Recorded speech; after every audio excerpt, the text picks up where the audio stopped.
ജോലി ഇത് ഇനി മുടക്കാൻ നിന്ന് കഴിഞ്ഞാൽ ഞാൻ അടുത്ത ജോലി നോക്കും. അതുകൊണ്ടാണ് സ്വിഗ്ഗി ആകുമ്പോ ടൈമുണ്ട്. ടൈം ഇന്ന ടൈം തൊട്ട് ഇന്ന ടൈം, അത് കഴിഞ്ഞിട്ട് മോനെ വിളിക്കാൻ പോവാം, വിളിച്ചോണ്ട് വരാം, അമ്മയ്ക്ക് വയ്യാത്തോണ്ട് ഹോസ്പിറ്റലിൽ കൊണ്ടുപോവാം. അപ്പൊ ജോലിയുടെ കാര്യത്തിൽ ഒരു തീരുമാനം ഉണ്ടാവുന്നവരെ ഇങ്ങനെ പോവാന്ന് വിചാരിച്ചു. നമ്മൾ എന്ത് ജോലി ചെയ്താലും അതില് സന്തോഷം കണ്ടെത്തുക. ചുമ്മാ വീട്ടിൽ ഇരുന്ന 500 രൂപ ആരെങ്കിലും തരൂ? 500 രൂപ തരൂല. നമ്മുടെ ഒരു ഇതും കൂടെ ബാക്കിൽ നിന്ന് ഫോളോ അപ്പ് ഇല്ലെങ്കിൽ കേസ് നടക്കൂല.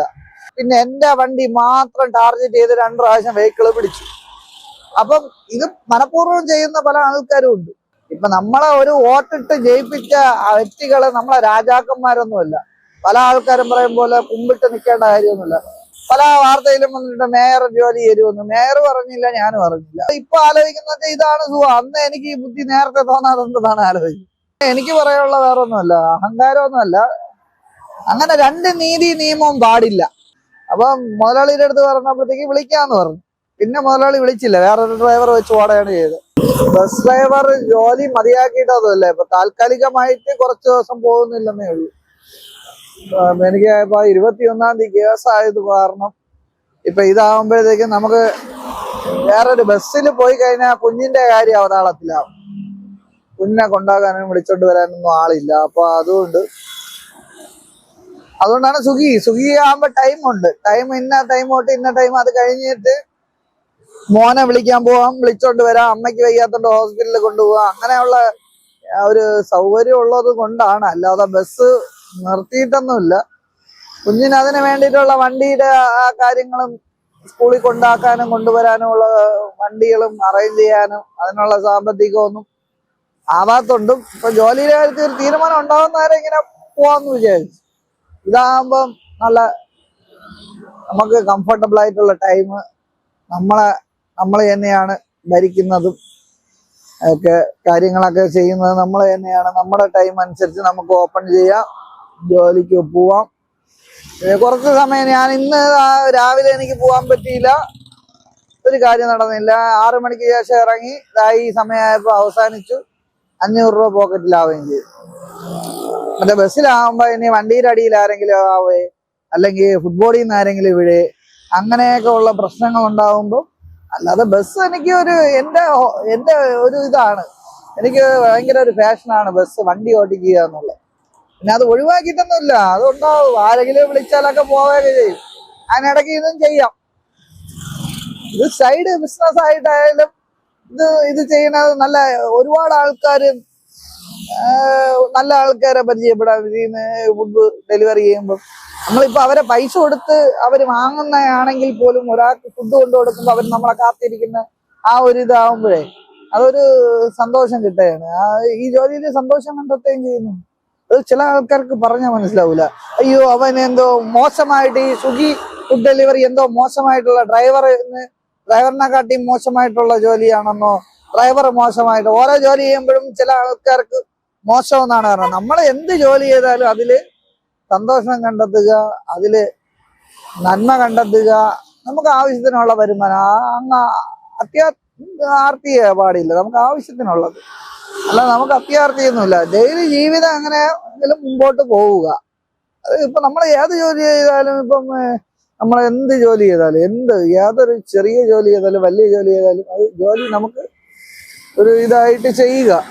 അല്ലെങ്കിൽ ചില ആൾക്കാര് സാമ്പത്തികം കുഴപ്പമില്ല, ലാഭം എന്ന് പറയാൻ പറ്റില്ല, നഷ്ടമൊന്നും പറയാൻ പറ്റില്ല, മീഡിയം.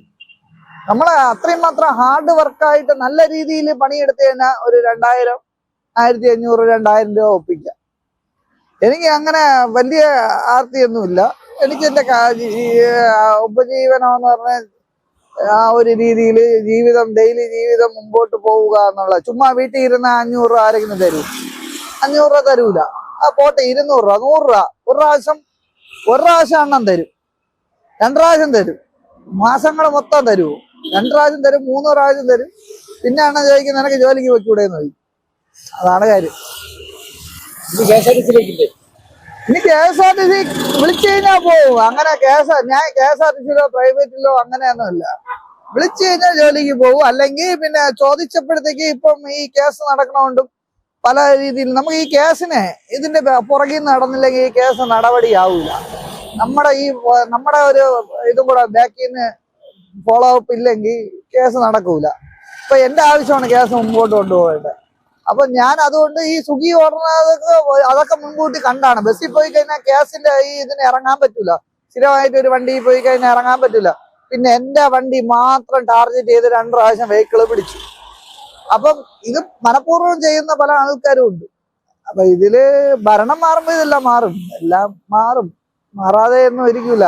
നമ്മള് സത്യസന്ധമായിട്ട് മുന്നോട്ട് പോയാൽ ഒരു കുഴപ്പമില്ല. പല ആൾക്കാരും പറയണേ എനിക്ക് അഹങ്കാരമാണ്, എന്റെ അഹങ്കാരമാണ്, അവന്റെ വാ കാരണമാണ് അവന് ജോലി ഇഷ്ടപ്പെട്ട്.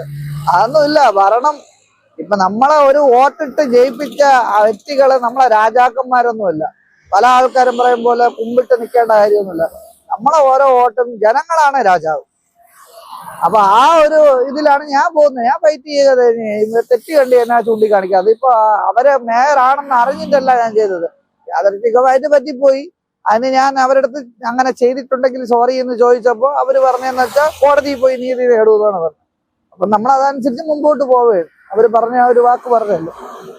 അപ്പൊ അവരും നീതി നേടട്ടെ. അവരെ ഭാഗത്ത് ന്യായം ഉണ്ടെങ്കിൽ അവരും നീതി നേടട്ടെ, എന്റെ ഭാഗത്ത് ന്യായം ഉണ്ടെങ്കിൽ എനിക്ക് നീതി കിട്ടും, അത്ര തന്നെ. കോടതി ഈ പറയുന്ന ആൾക്കാരെ പോലെയല്ല. അനുഭവിക്കുന്നതും ബുദ്ധിമുട്ടുന്നതും നമ്മളല്ലേ. പറയുന്നവർക്ക് പലതും പറയാം. സ്വന്തം വീട്ടിൽ ഒരു പ്രശ്നം വരുമ്പോഴേ അവന് വേദനിക്കുള്ളൂ എന്ന് പറയും പോലെ. ബാക്കിയുള്ളവന്റെ കണ്ടിട്ട് ന്യായം പറയാനും അഭിപ്രായം പറയാനും ഓരോ ആൾക്കാർ കാണും. പിന്നെ ഞാൻ ആരെയും പറ്റിച്ചും വെട്ടിച്ചും അല്ല ജീവിക്കുന്നത്, അധ്വാനിച്ച് തന്നെയാണ് ജീവിക്കുന്നത്. അതിൽ ഞാൻ അധ്വാനിച്ച് ജീവിക്കുന്നതിൽ ഞാൻ സന്തോഷം കണ്ടെത്തുന്നുണ്ട്, അതിൽ സംതൃപ്തിയുണ്ട്. പിന്നെ എനിക്കൊരു ബുദ്ധിമുട്ടും തോന്നുന്നില്ല. ഈ ജോലി കംഫർട്ടബിൾ ആണ്. ബസ്സിനെ കാട്ടി എന്തുകൊണ്ടും നല്ലതാണ്. കേസ് 21-ാം തീയതി അറിയാവുള്ളൂ. കേസ് 21-ാം തീയതി ആവുമ്പോൾ അവരെടുത്ത് പറഞ്ഞിട്ടുണ്ട്, നോട്ടീസ് കൊടുത്തിട്ടുണ്ട്. എല്ലാ 6 പ്രതികളും കൂടെ വരാൻ വേണ്ടിയിട്ട് പറഞ്ഞിട്ടുണ്ട്. ആ അല്ല, അവര് അന്നും പറഞ്ഞിട്ടില്ല, ഇന്നും പറഞ്ഞിട്ടില്ല. ഞാനായിട്ട് ഒരു അപേക്ഷ കൊടുത്തായിരുന്നു, ഇങ്ങനെ എന്തെങ്കിലും വേക്കൻസി ഉണ്ടെങ്കിൽ വിളിക്കണം, ഏത് ജോലിയും ചെയ്യാന്ന് പറഞ്ഞ് എഴുതി കൊടുത്തിട്ടുണ്ട്. അങ്ങനെ BJP എന്ന് പറഞ്ഞിട്ട് BJP പല വാർത്തയിലും വന്നിട്ട് മേയർ ജോലി തരുമെന്ന്. മേയർ പറഞ്ഞില്ല, ഞാനും പറഞ്ഞില്ല. പക്ഷെ വാർത്തകളിൽ വന്ന് ഞാനൊരു പേപ്പർ കൊടുത്തത് ഏകദേശം 2 മാസം ആയതേ ഉള്ളൂ, 2-3 മാസം ആവാൻ പോണേ ഉള്ളൂ. ഒരു പേപ്പർ കൊടുത്തിട്ട് മേയറെ കണ്ടു കൊടുത്ത്, BJP ഓഫീസിലും കൊണ്ട് കൊടുത്തു, പിന്നെ ശശി തരൂരിന് കൊടുത്തു, കോൺഗ്രസിലെ VD സതീശൻ സാറിന് കൊടുത്തു. അങ്ങനെ എല്ലാവർക്കും ഏകദേശം വേണ്ടപ്പെട്ട ആൾക്കാർക്ക് കൊടുത്തു. മുഖ്യമന്ത്രിക്ക് കൊടുക്കണമെന്നുണ്ടായിരുന്നു, കൊടുക്കാത്തതെന്ന് വെച്ചാൽ ഇപ്പോൾ ആവശ്യത്തിലധികം ഗ്യാസും അവർ ഭയങ്കര തിരക്കിലാണ്. പിന്നെ 2 മാസം കൂടെ അല്ലേ ഉള്ളൂ. അപ്പൊ അതുകൊണ്ട് കൊടുക്കാത്തതാണ്. കൊടുത്തിട്ടും കാര്യമില്ലെന്ന് എനിക്കറിയാം. എന്ന് വെച്ചാൽ നമുക്ക് നീതി കിട്ടൂല, അതിനെക്കാട്ടി വലിയ വലിയ കേസുകൾ കിടക്കും. മണിക്കൂർ അങ്ങനെ നമുക്ക് ഇപ്പം ഞാൻ ഇപ്പൊ ഉള്ള രീതിയിൽ പറഞ്ഞു കഴിഞ്ഞാൽ, ഞാനിപ്പോ രാവിലെ തുടങ്ങി രാത്രി 11 മണി വരെ ജോലി ചെയ്ത് കഴിഞ്ഞാൽ ആ ഒരു 1000-1100 രൂപ എനിക്ക് കിട്ടിയിട്ടുണ്ട്. നമ്മളെ എത്ര ജോലി ചെയ്യോ അത്രയും ശമ്പളം കിട്ടും. ചത്ത് കിടന്ന് ആത്മാർത്ഥമായിട്ട് നല്ല രീതിയിൽ വെയിലും മഴയൊന്നും ഇല്ലാതെ നല്ല വെയിൽ ഉച്ചയ്ക്കൊക്കെ ചെയ്ത് കഴിഞ്ഞാൽ വൈകുന്നേരം 11 മണിയാകുമ്പോൾ 2000 രൂപ കിട്ടും. അത് നമ്മൾ ചെയ്യാനും കൂടെ വില്ലിങ് ആയിരിക്കണം. അല്ലാതെ ഇന്ന ജോലിയെ ചെയ്യുള്ളൂ, ഇന്നതേ ചെയ്യുള്ളൂ, എനിക്ക് ഈ ജോലി ചെയ്യാൻ പറ്റൂല എന്നൊക്കെ പറഞ്ഞ് എന്നെ നടപടിയാവില്ല. നമ്മൾ എന്ത് ജോലിയും ചെയ്യാനുള്ള തയ്യാറിലായിരിക്കണം എന്ന കാര്യം നടക്കും. അല്ലാതെ ഞാനിപ്പോ എനിക്ക് അന്ന് തന്നെ മറ്റേ ആ ജോലി പോയതിനു ശേഷം ഞാൻ കുറച്ച് 1 മാസം 6-7 മാസം ചുമ്മാ നിന്നു. അപ്പൊ ഞാൻ വിചാരിച്ചു എന്തെന്ന് വെച്ചാൽ ഇപ്പൊ ആലോചിക്കുന്ന ഇതാണ് സുഖം. അന്ന് എനിക്ക് ഈ ബുദ്ധി നേരത്തെ തോന്നാതെ എന്താണ് ആലോചിക്കും. ഇതാകുമ്പോൾ സുഖമുണ്ട്. നമ്മുടെ വണ്ടി, നമ്മുടെ പെട്രോള്, നമ്മുടെ കാര്യം, നമ്മളെ ഭരിക്കാൻ ആരുമില്ല, നിയന്ത്രിക്കാൻ ആരുമില്ല. നമ്മൾ കറക്റ്റായിട്ട് നമ്മുടെ കാര്യങ്ങളും ചെയ്യാം. അതിനിടയ്ക്ക് കുഞ്ഞിനെ സ്കൂളിൽ നിന്ന് വിളിച്ചിട്ട് വരാം, കൊണ്ടാക്കാം. പിന്നെ അമ്മയ്ക്ക് വേണമെങ്കിൽ ഇടയ്ക്ക് ആശുപത്രി കൊണ്ടുപോകുക, അങ്ങനെയൊക്കെ ഉണ്ട്. വയസ്സായ ആൾക്കാരും കുഞ്ഞും മാത്രമല്ലേ ഉള്ളൂ. അപ്പൊ നമുക്ക് അതനുസരിച്ച് ഇതാണ് എനിക്ക് ബസ്സിനെക്കാട്ടിയും കംഫർട്ടബിൾ ആയിട്ട് തോന്നിയിട്ടുള്ള ഇതാണ്. പക്ഷെ എന്റെ ഇഷ്ട തൊഴിലെന്ന് വെച്ചാൽ ഡ്രൈവിംഗ് ആണ്. പക്ഷെ അത് ഞാൻ വിടുന്നൊന്നുമില്ല. അങ്ങനെ ഇത് കിട്ടിയിട്ട് അത് കളയൊന്നുമില്ല. ഇത് ഇപ്പൊ ബസ്സിൽ പോയിരുന്നാലും ബസ് പകുതി സമയത്തേ ഉള്ളൂ എങ്കിൽ ബാക്കി ഇത് ഓടാം. നമുക്ക് വരുമാനം കിട്ടൂലേ, എക്സ്ട്രാ ഒരു ബെനിഫിറ്റും കൂടെ കിട്ടൂലേ. അപ്പൊ ബസ്സിൽ അങ്ങനെയല്ല, ബസ്സിൽ ഓടുന്ന അനുസരിച്ചല്ലേ ശമ്പളം വരുന്നത്. പ്രൈവറ്റ് ബസ് ആയാലും KSRTC ആയാലും അത് ഓടുന്ന അനുസരിച്ചാണ് കിലോമീറ്റർ കാര്യങ്ങൾ, മണിക്കൂറുകൾ. ഇതിന്റെ data, night allowance, petrol allowance, പിന്നെ പിന്നെ നമുക്ക് ഫുഡില്ലേ, ഫുഡ് ഓർഡർ ചെയ്യാൻ നേരത്ത് ഒരാൾ ഫുഡ് ബുക്ക് ചെയ്തിട്ട് നമ്മൾ കൊണ്ടുവന്ന് കൊടുത്തിട്ട് അവര് പിക്കപ്പ് ചെയ്തില്ല, അത് തിരിച്ച് റിട്ടേൺ അടിക്കണമെങ്കിൽ നമുക്ക് ആ ഫുഡ് എടുക്കാം.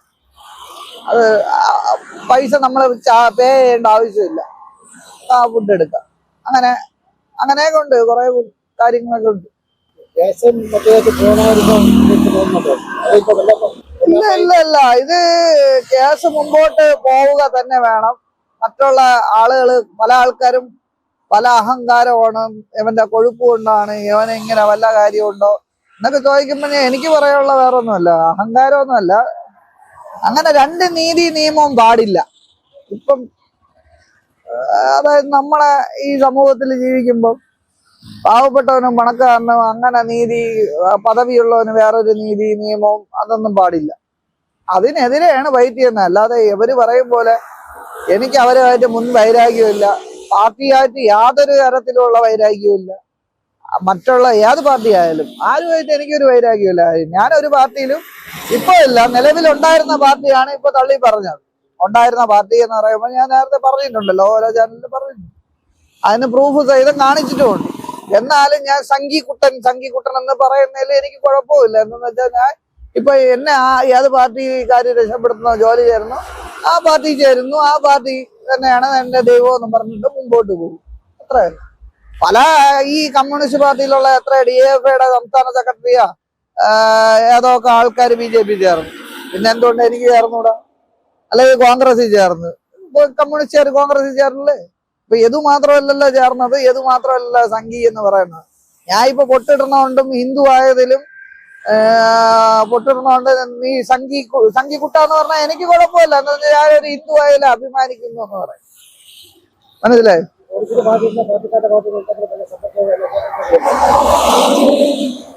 പോലീസിന്റെ അല്ല, MVDയും ട്രാഫിക്കുകാരും ഇടയ്ക്ക് ഞാൻ ബസ് ഓടിക്കൊണ്ടിരുന്ന സമയത്ത് പ്രശ്നമാണ്ടായിരുന്നു. അത് പലരും പറയുന്ന അവരെന്ത് ചെയ്യുക, അവർക്ക് നിർദ്ദേശം കിട്ടിയിട്ടാണ് അവർ വരുന്നതെന്നാണ് പറഞ്ഞത്. 2 തവണ വണ്ടി പിടിച്ചു, ചെക്ക് റിപ്പോർട്ട് എഴുതാൻ വേണ്ടിട്ട് വന്നിട്ട് പറഞ്ഞു ഇനി ഓരോരോ കാരണങ്ങൾ, മുട്ടാപ്പോക്ക് കാരണങ്ങളാണ് പറയുന്നത്. അവര് പറയുന്ന ഓരോരോ കാര്യങ്ങൾ പറയും. അപ്പൊ ഞാൻ വിചാരിച്ചു എന്തിനാ ഇങ്ങനെ ടെൻഷൻ അടിച്ച് മുമ്പോട്ട് വണ്ടി ഓട്ടിക്കണത്. അപ്പൊ മുതലാളിയുടെ അടുത്ത് പറഞ്ഞപ്പോഴത്തേക്ക് വിളിക്കാന്ന് പറഞ്ഞു. പിന്നെ മുതലാളി വിളിച്ചില്ല, വേറൊരു ഡ്രൈവർ വെച്ച് ഓടുകയാണ് ചെയ്തത്. അപ്പൊ അതിനുശേഷം ഞാൻ നോക്കിയപ്പോഴത്തേക്ക് എന്റെ ഒരു കൂട്ടുകാരൻ ഡ്രൈവർ എന്നെ പറഞ്ഞു തന്നിടാ ആളിയ, നിന്റെ ജീവിതം നടക്കും, കൊച്ചിന്റെ കാര്യങ്ങളും നോക്കാം, സ്വിഗ്ഗിയുടെ ഒരു ഇത് അയച്ചു തന്നു, ലിങ്ക് അയച്ചു തന്നു. അത് ഞാൻ ക്ലിക്ക് ചെയ്ത് കയറി. അങ്ങനെ ജോലിയില്ലേ, അങ്ങനെ ഈ ജോലി തുടങ്ങിയാണ്. 1 മാസം ആവാൻ പോകുന്നു. എനിക്ക് എല്ലാ ജോലിയും, നമ്മൾ എന്ത് ജോലി ചെയ്താലും ഞാൻ സംതൃപ്തനാണ്. അത് ജോലി ചെയ്ത് ജീവിക്കുക, ആരെയും പറ്റിച്ചും വെട്ടിച്ചുമല്ല നമ്മൾ മോട്ടിക്കുകയും ചെയ്യുന്നില്ല. ജോലി ചെയ്ത് ജീവിക്കണതൊരു കുറ്റമായിട്ട് ഞാൻ കാണുന്നില്ല. ജോലി ചെയ്ത് കൈ നീട്ടാൻ പോകുന്നില്ല, ആരുടെടുത്തും കൈ നീട്ടാൻ പോകുന്നില്ല. പല ആൾക്കാരും പറഞ്ഞിട്ടുണ്ട്, അതിൽ കാര്യമില്ല. നമ്മൾ എത്ര തവണ ഞാൻ ഇപ്പൊ പറഞ്ഞില്ലേ, എക്സാമ്പിൾ അണ്ണന്റെ അടുത്ത് ഞാൻ ഇന്ന് ഒരു 500 രൂപ വാങ്ങിച്ചു. ഇനി ഒരാഴ്ച കഴിയുമ്പോൾ അണ്ണന്റെ അടുത്ത് 500 രൂപ വാങ്ങിക്കുന്നു. അപ്പൊ എത്ര ദിവസം ചോദിക്കുമ്പോൾ അണ്ണൻ കുറെ കഴിയുമ്പോൾ തന്നെ മടിക്കും. അവൻ ഇത് തന്നെ തൊഴില്, അവനിപ്പോ ജോലിക്ക് വിട്ടൂടെ എന്ന് ചോദിക്കും. ഇതാവുമ്പോ നമ്മൾ സ്വന്തം ഇഷ്ടമാണ്, നമുക്ക് സ്വന്തമായിട്ട് പൈസ കിട്ടും, നമ്മുടെ കാര്യങ്ങൾ ചെയ്യാം, നമുക്ക് സന്തോഷം ഉണ്ടാവും, ഉറക്കം കിട്ടും. അതാണ് ബെസ്റ്റ്. ഉറക്കവും ഭക്ഷണവും ഇതെല്ലാം നമ്മൾ ജോലി ചെയ്യുക, അത്ര മാത്രമേ ഉള്ളൂ. ഒരു ജോലിയിൽ ഞാൻ അത് വില കുറച്ച് കാണില്ല. എന്ത് ഒരു ജോലിയായാലും നമ്മൾ ചെയ്യാനുള്ള വില്ലിങ് ആയിരിക്കണം, ചെയ്യണം. അല്ലാതെ നമ്മൾ ജോലി ചെയ്യാതെ അയ്യോ എനിക്ക് KSRTC പറ്റുള്ളൂ എന്നല്ല, അല്ലെങ്കിൽ പ്രൈവറ്റ് ബസ്സേ പറ്റുള്ളൂ എന്നല്ല. നമ്മൾ എന്ത് ജോലി ചെയ്യാനും തയ്യാറാണ്. ജോലി ഇത് ഇനി മുടക്കാൻ നിന്ന് കഴിഞ്ഞാൽ ഞാൻ അടുത്ത ജോലി നോക്കും. അതുകൊണ്ട് അതിലെന്താ, നമ്മളെ മുടക്കാൻ നിൽക്കുന്നതിൽ ചാടി അടുത്ത ജോലി നോക്കും. കുറച്ച് ദിവസം ഉണ്ടായിരിക്കുമായിരിക്കും, ഒരു മാസമോ 2 മാസമോ ഉണ്ടായിരിക്കും. അത് കഴിയുമ്പോൾ അടുത്ത ജോലി നോക്കുന്നു. നമ്മൾ ജോലി ചെയ്യും. അതിപ്പോ നമ്മളിപ്പോ ജീവിച്ചല്ലേ പറ്റുള്ളൂ എന്ന് പറഞ്ഞാലേ. രാത്രി ഉദ്ദേശം പറയാൻ പറ്റില്ല. എന്റെ ടാർഗറ്റ് ആവുമ്പോ എനിക്കൊരു ടാർഗറ്റ് ഉണ്ട്, ആ ടാർഗറ്റ് ആവുമ്പോ ഞാൻ